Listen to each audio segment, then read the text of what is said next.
The drunk's daughter was found hanging from the roof, with blacksmith lover burned into her skin. Dodge City, Kansas, 1874. The sun had barely risen when the first scream cut through the quiet streets, shattering the sleepy calm of dawn.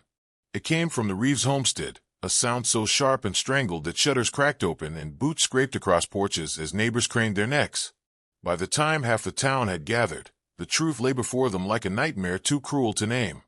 Clara Reeves, no more than 19, dangled from the barn roof beam, her pale dress swaying faintly in the morning air, hair spilling like loose rope. Upon her bare shoulder, seared and blistered flesh, 3 words had been branded with merciless precision: blacksmith lover. Gasps and mutters rolled through the crowd as men pressed their hats to their chests and women pulled their children close. Nobody dared move at first, as if the sight itself were too heavy to disturb. But soon, whispers rose like smoke, curling toward one man standing still at the edge of the crowd. His name was Thomas Hale, the town's blacksmith, a tall figure whose hand bore the stains of fire and iron, whose silence spoke louder than most men's shouts. Eyes darted toward him, suspicion flickering like sparks from a forge. Jedediah Reeves staggered into the circle, a bottle still clutched in his fist, his breath sour with last night's whiskey. His eyes found his daughter's body, and a howl ripped from him that shook the boards of the barn itself. Stumbling forward, he fell to his knees, then whipped around, face red and wet, pointing a trembling hand at Thomas. "You!" His voice cracked like a whip. "You ruined her. You branded her, shamed her, then left her to hang like some cursed prize." The crowd shifted uneasily. Some nodded, eager for someone to blame. Others hung back, wary of Jedediah's drunken fury. Thomas stood motionless, jaw locked tight, his gaze never leaving Clara's lifeless form. His eyes, dark as the coal he shoveled into his forge, glistened in the morning light, though no words passed his lips. The only movement was the slow rise of his chest, strained as if holding back truths too sharp to speak. "Answer him, Hale," Sheriff Morton growled, stepping into the circle, his badge glinting at his vest. "The town's listening." Still Thomas said nothing, only wiped the soot-stained back of his hand across his mouth, as if the taste of words choked him. His silence fanned the whispers into flames. A woman near the back clutched her shawl tighter. She was always at the forge, she hissed to her neighbor. Always watching him work. "Don't think I didn't notice." A young farmhand added, "I saw her pass notes his way once. Slipped them on the counter when her pa wasn't looking. The story spread in seconds, like dry grass catching fire.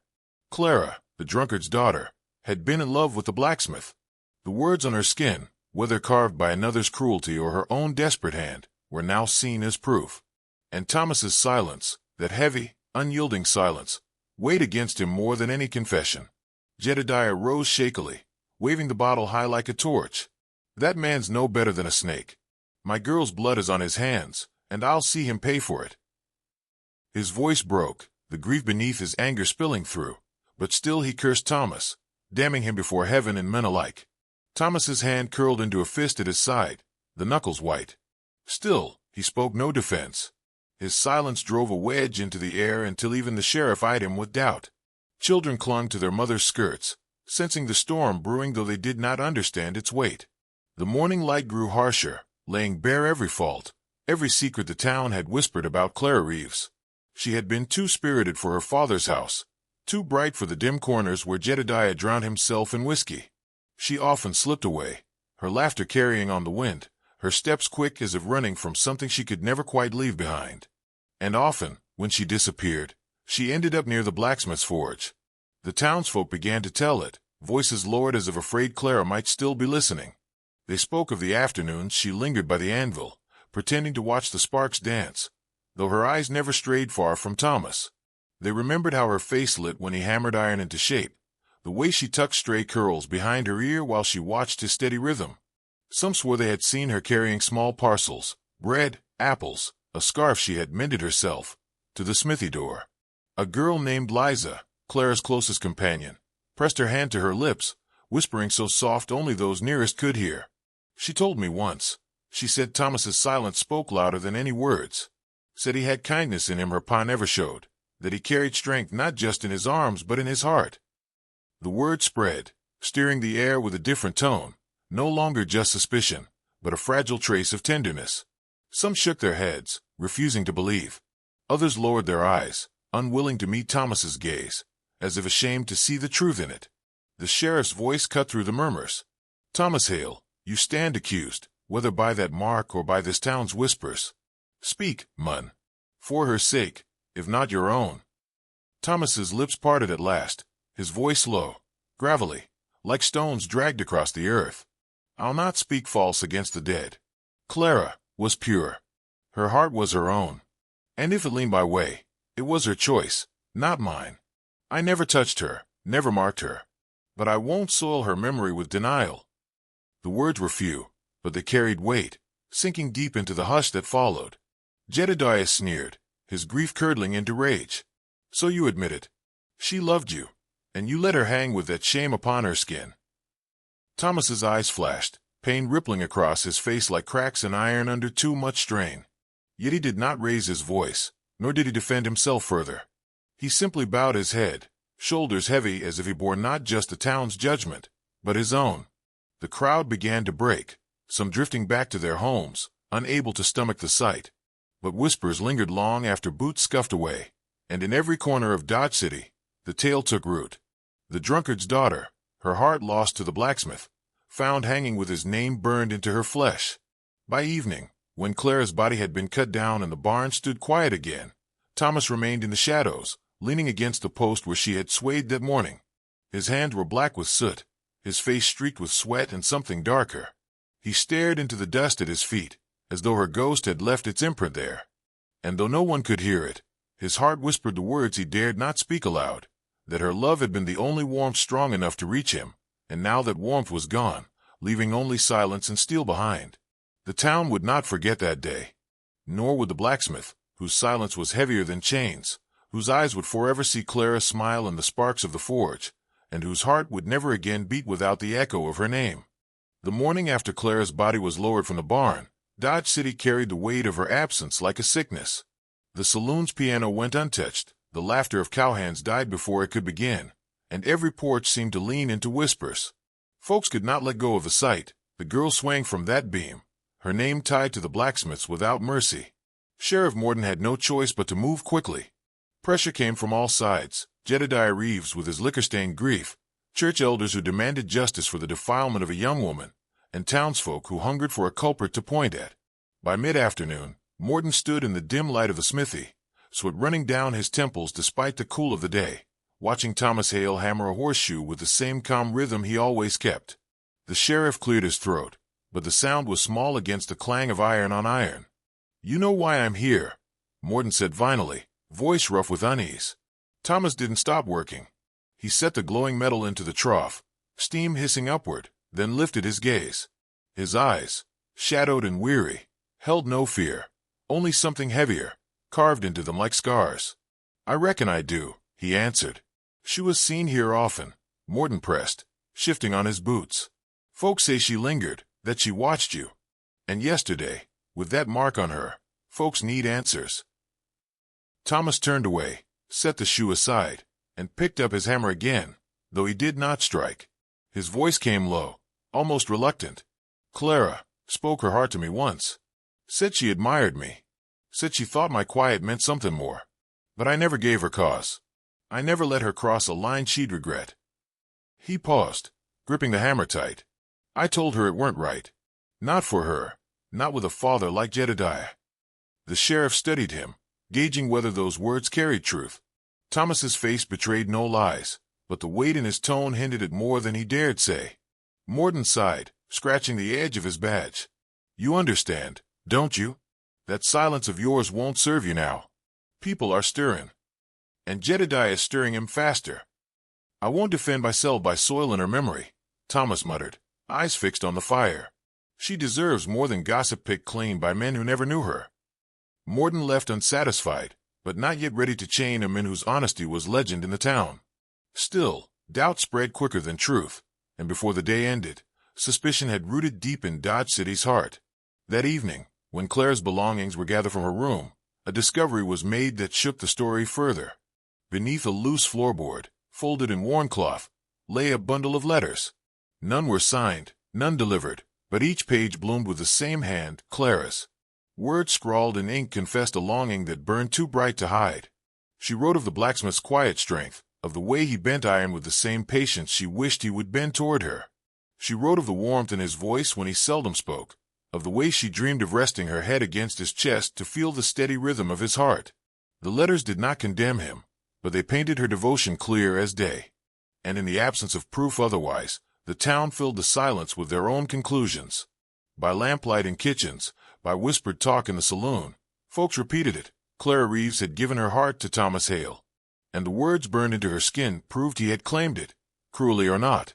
Yet beneath the buzz of gossip, other voices carried quieter truths. They remembered Clara's laughter drifting across the square, the light in her face when she lingered near the smithy. They spoke of the courage she carried, how she once stood at the forge itself, hands trembling as she told Thomas outright that her heart was his to keep. That tale, passed down by those who had seen from afar, painted her not as ruined, but as bold, a girl who dared to love where she should not. Inside the blacksmith's chest, guilt grew like an iron weight. He remembered that day, clearer than any he wished to recall. Clara had stood there, hair loose, cheeks flushed, eyes bright with a hope that made his breath falter. Her voice had trembled, but her words had not. I know my pa drinks himself hollow. I know he speaks foul of me. But you see me, Thomas. I know you do. And if you'll have me, I'll stand with you through fire or worse. He had turned away, hammer striking iron as if it could drown his heart's answer. Clara, he'd said, steady but cold, your pa would kill me before he let you near. You'd live in his wrath every day. I can't put that weight on you. Go on home. He never told her she was wrong. Never told her that her spirit lit something in him he had long buried. Instead, he let silence stand between them, believing it safer. And now she was gone, her truth etched forever into her flesh by hands unknown, her love twisted into shame. His heart cracked at the memory of the tears she tried to hide as she walked away. Jedediah stoked the fire of blame with every breath. He stormed through the saloon, through the church steps, anywhere ears would listen, shouting that the blacksmith had branded his daughter like cattle, that he toyed with her honor until she could not bear it. He's no better than the iron he beats, Jedediah spat. Cold, cruel, and unfeeling. My girl paid the price. Some nodded, eager to condemn. Others hesitated. For though Thomas was a silent man, his life had always been marked by fairness. He mended tools without overcharging, shod horses with patience, stood against cheats when others turned away. He had carried the weight of the town's needs without complaint. For many, it was hard to reconcile that man with the monster Jedediah painted. Still, suspicion grew like weeds, choking reason. Even the sheriff, though he held back his hand, felt the tide of the town pulling toward judgment. In the quiet of his forge, Thomas wrestled with ghosts. He stared at the fire, its glow flickering across his worn features, and in every flicker he saw Clara's face, smiling, laughing, then breaking when he turned her away. He gripped the hammer until his knuckles whitened, swung at the anvil as though he might shatter his own guilt. Sparks flew, stinging his arms, but they could not burn away the truth that gnawed at him. He had not branded her, no, but he had branded her heart with silence, and that silence fell heavier than chains. The town drifted to uneasy sleep, but in the blacksmith's shop the hammer rang deep into the night, each strike echoing like confession. And though no one else could hear it, in that rhythm Thomas spoke to her ghost, to the girl who had loved him despite all, whispering the words he had never dared say aloud. Forgive me, Clara. Forgive me for sending you away when I should have told you the truth. And the forge answered only with silence, as the town beyond waited, restless, for the storm yet to come. By the third night after Clara's death, Dodge City lay restless beneath a heavy sky, and the town's whispers had shifted from pity to suspicion, from sorrow to rumor. In the saloon corners, over mugs of beer gone warm, voices leaned low as they spoke of riders seen trailing near the Reeves homestead. Men in dark coats, unfamiliar to the town, their horses restless, their eyes quick. They had come from the southern trail, some said, drifters with grudges against the blacksmith. Years back, Thomas had turned them away when they demanded work for free, iron for guns meant for killing. He had refused them with steady words and an iron bar in his fist, and they had left with eyes-burning promises of vengeance. Now, with Clara gone, tongues wagged that maybe those men had returned, and perhaps her death was their cruel message to him. The rumor alone spread like dry brushfire, igniting doubt in those who had been quick to condemn. Yet doubt was fragile, and Jedediah Reeves fed it poison every chance he could, shouting at doorsteps, swearing to anyone who'd hear that no outlaw touched his daughter, that the blacksmith alone had ruined her. His rage, sharp as broken glass, drowned the whispers of outlaws with the certainty of blame. But truth has a way of seeping through cracks, no matter how men try to cover it. Clara's childhood friend, little Liza May, who had once braided her hair by candlelight and chased her across prairie grass, slipped into the Reeves barn at dusk. Perhaps she sought to touch where Clara last drew breath, or perhaps she sought answers her heart could not rest without. In the fading light, she traced her fingers along the beam where the rope had hung, and what she found did not speak of a girl's gentle hands tying her own fate. The wood was splintered, gouged with marks that told of struggle. There were scuffs on the ladder, as though boots had kicked against it, not climbed. Rope burns marred the post where Clara had fought to free herself.